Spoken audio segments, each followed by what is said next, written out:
Hey, before we start, I want you to think about something. Think about the last time someone looked at you and decided who you were before you opened your mouth, before you said a single word.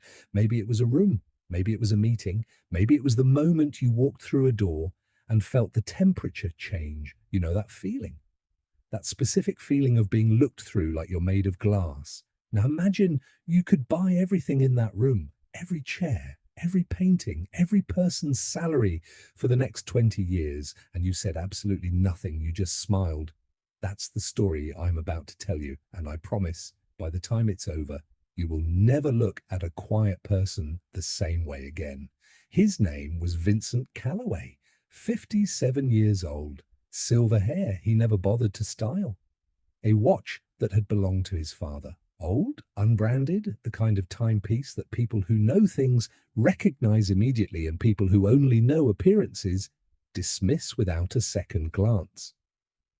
He drove himself to the Meridian Club on a Thursday evening in October in a car that was 12 years old and made no apologies for it. The Meridian Club had been operating for 114 years, membership by invitation only, annual fee unpublished, waiting list, 4 years minimum. The kind of place that didn't need to explain itself because the people it was built for already understood. Vincent Calloway had been a member for 22 years. He had simply never felt the need to mention it to anyone. He handed his keys to the valet, a young man named Diego, who had worked the door for 6 years and who Vincent tipped generously every single time without making it a moment, and walked through the entrance wearing a plain charcoal jacket that had seen better decades and carrying nothing except the quiet certainty of a man who has never needed a room to know his name. The room was about to make a different decision entirely. The private dining room on the second floor was full, a charity fundraiser, 40 people. Old money and new money in roughly equal measure, separated by the invisible but absolute distinction of how they wore it.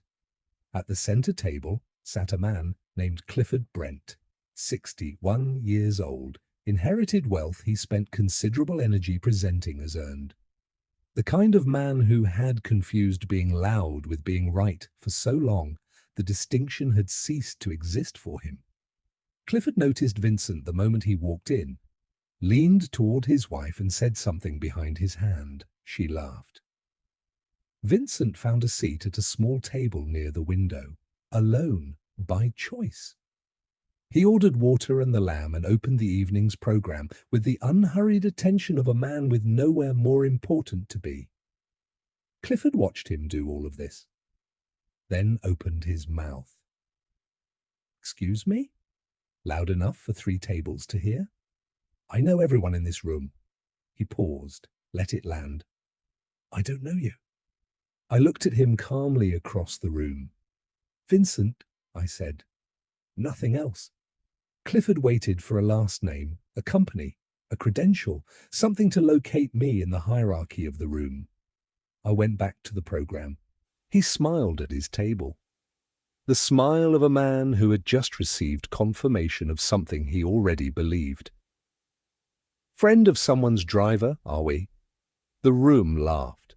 I turned a page. By the time the first course arrived, Clifford had worked the room the way he always worked rooms, moving the energy, directing the attention, making sure the joke that had started at his table was now the joke everyone was in on. The joke was Vincent, the man at the window in the old jacket who hadn't offered a last name and hadn't reacted and was reading the program like it was the most interesting thing he had encountered all week. A woman named Sandra leaned across from the adjacent table. "Did you perhaps misread the invitation? This is the Meridian, not the Holiday Inn." Laughter. A younger man, Preston, early 40s, the particular hunger of someone still trying to get to the table he was already sitting at, stood slightly in his chair. "Where did you park?" "I saw a very sad-looking Honda outside. Please tell me that's not yours." More laughter, louder now. Clifford settled back with the satisfaction of a conductor whose orchestra was performing exactly as directed. "Leave him alone," he said. which was not leaving me alone, which was the opposite of leaving me alone, which was the move of a man who wanted credit for generosity while continuing the performance. He's probably here for the food, can't blame him. It is very good food. Preston wasn't finished. He stood, fully. Glass raised. I'd like to propose a toast to our mystery guest, whoever you are, whatever you're doing here. We hope you enjoy the lamb. He looked directly at me. It costs more than your jacket. The room laughed. Every single person, including 2 people whose names I knew from the Foundation's donor list, people whose generosity I had quietly matched and exceeded for 11 consecutive years without ever attending an event or requesting acknowledgement. I looked at Preston, held his gaze for 20 seconds.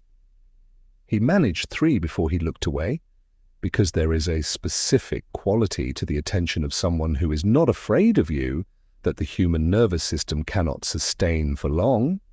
He sat down, picked up his glass, drank, and I felt something I want to describe accurately because I think it matters, not anger, not hurt, not the cold satisfaction of knowing what I knew and what they didn't.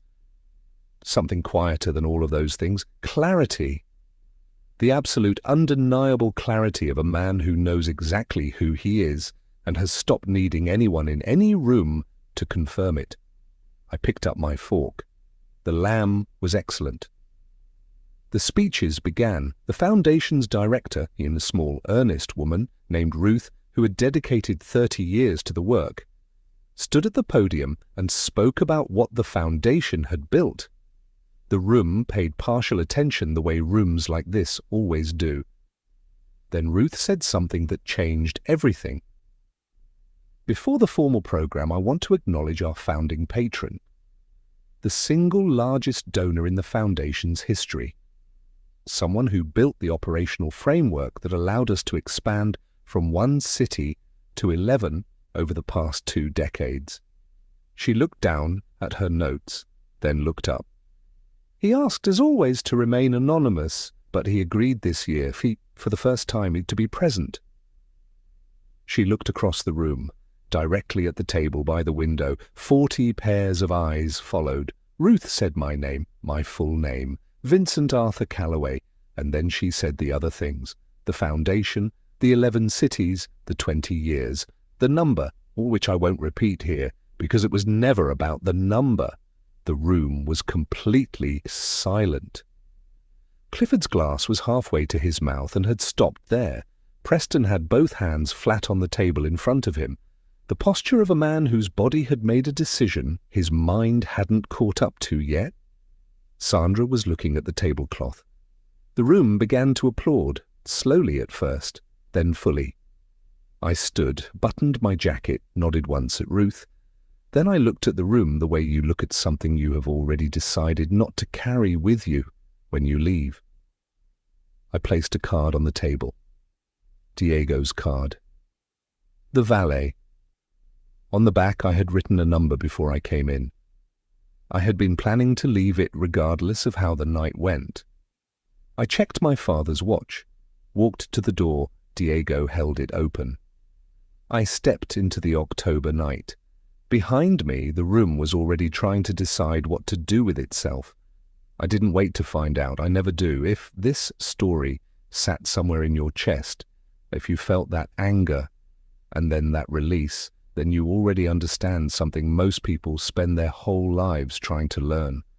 The most powerful people in any room are almost never the loudest ones. They are the ones who already know something the room doesn't, and they are never in a hurry for the room to find out. Subscribe to this channel, because Vincent is just the beginning. Every week, a new story, a new room, a new person the world looked through like they were made of glass. And every week, the same quiet answer. Hit subscribe, turn on notifications, share this with someone who has ever been the quietest person in a room full of noise. They'll know exactly why. Nobody knows. And now, so do you.